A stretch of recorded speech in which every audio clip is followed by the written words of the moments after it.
Truck भर के। अरे क्या बात है, क्या बात है।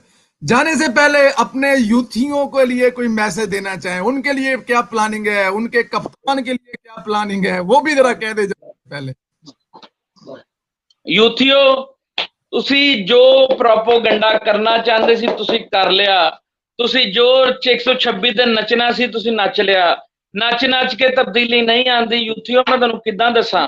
ਠੀਕ ਆ, ਜੇ ਤੁਸੀਂ ਕਿਸੇ ਨੂੰ ਮਾਰ ਖਾਂਦੇ ਦੀ, ਤਸ਼ੱਦਦ ਹੁੰਦੇ ਦੀ, ਤੁਸੀਂ ਵੀਡੀਓ ਨੂੰ ਇਸ ਤਰ੍ਹਾਂ ਲੀਕ ਕਰੋਗੇ ਨੈਗੇਟਿਵ ਵੇ ਦੇ ਉੱਤੇ, ਤੇ ਕੋਈ ਫਾਇਦਾ ਨਹੀਂ ਹੈਗਾ। ਤੁਹਾਡੇ ਲਈ ਮੇਰਾ ਇੱਕੋ ਹੀ ਪੈਗਾਮ ਆ, ਯੂਥੀਓ ਫੜੋ।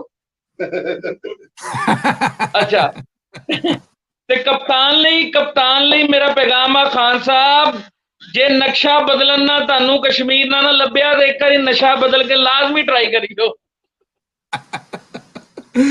जिन्ना तुसी कह चुके हो, जिन्ना कप्तान को मैसेज पहुंच चुके, पता भी कोनी को नशा बदल लवे। ਹਾਂ, ਉਹਨੂੰ ਮੈਨੂੰ ਇੱਕ ਰਿਪੋਰਟ ਆਈ ਉਹਨਾਂ ਦੇ ਨਸ਼ੇ ਦੀ, ਜਿਹੜਾ ਉਹ ਕਰਦੇ ਪਏ ਜੈਨੂਅਨ, ਯਕੀਨ ਕਰੋ। ਉੱਤੇ ਮੈਂ ਟਿਕਟੋਕ ਬਣਾਵਾਂਗਾ, ਤੁਹਾਨੂੰ ਮੈਂ ਪਰਸਨਲੀ ਦੱਸਾਂਗਾ ਉਹ ਕਿਹੜਾ ਨਸ਼ਾ ਕਰ ਰਿਹਾ ਸੀ। ਬਸ ਠੀਕ ਹੈ ਸੋਭੇ। ਦੇਖੋ ਹੁਣ ਤੇ ਤੁਹਾਡੇ ਵਿੱਚ ਉਹਨਾਂ ਨੇ ਹੋਰ ਇੰਨੀ ਪਾਵਰ ਭਰ ਦਿੱਤੀ ਹੈ, ਤਾਕਤ ਭਰ। ਦੇਖੋ ਜਦੋਂ ਕਿਸੇ ਨੂੰ ਤੁਸੀਂ ਝੁਕਾਉਣ ਵਾਸਤੇ ਮਾਰਨ ਤੇ ਕੁੱਟਦੇ ਹੋ ਨਾ, ਤੇ ਫਿਰ ਉਹਦੇ ਚ ਤਾਕਤਾਂ ਹੋਰ ਆ ਜਾਂਦੀਆਂ ਨੇ। ਅੱਲਾਹ ਤਾਲਾ ਜ਼ਾਤ ਤੁਹਾਨੂੰ ਹੌਸਲਾ ਦੇ। ਮੈਂ ਕਿਹਾ ਮੈਂ ਅੱਗੇ ਸਿਰਫ ਕਮਰੇ 'ਚ ਬਹਿ ਕੇ ਮੂਵੀਆਂ ਬਣਾਉਣਾ ਸੀ, ਯਕੀਨ ਕਰੋ ਇਹਨਾਂ ਨੇ ਮੇਰੇ 'ਚ ਜਾਨ ਫੂਕਤੀ ਹੈ। ਹੁਣ ਮੈਨੂੰ ਜਜ਼ਬਾ ਦੇਤਾ ਵਾ, ਜਜ਼ਬਾ ਦੇਤਾ ਇਹਨਾਂ ਨੇ, ਜਜ਼ਬਾ।